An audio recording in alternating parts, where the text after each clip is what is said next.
সপ্তম আসমানে মুসলিম মিল্লাতের পিতা ইব্রাহিম আলাইহিস সালাতু ওয়াস সালামকে দেখলেন এবং তিনি ইস্তিকবাল জানালেন।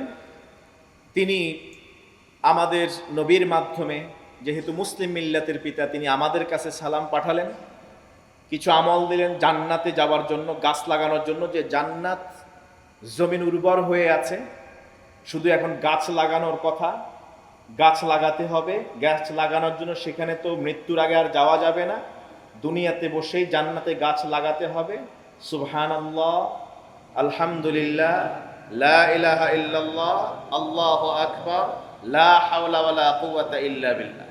সুবহানাল্লাহ, আলহামদুলিল্লাহ, লা ইলাহা ইল্লাল্লাহ, আল্লাহু আকবার, লা হাওলা ওয়ালা কুওয়াতা ইল্লা বিল্লাহ। আমার সন্তানদেরকে বললেন জান্নাত তাদের জন্য প্রস্তুত হয়ে আছে, জান্নাতের মাটি থেকে খুশবু বের হচ্ছে, ওই জান্নাতগুলি এখনো বিরান হয়ে আছে, ওইগুলাকে যেন সুশোভিত করা হয়, ওইগুলাকে যেন গাছ দিয়ে সুন্দর করে সাজানো হয়।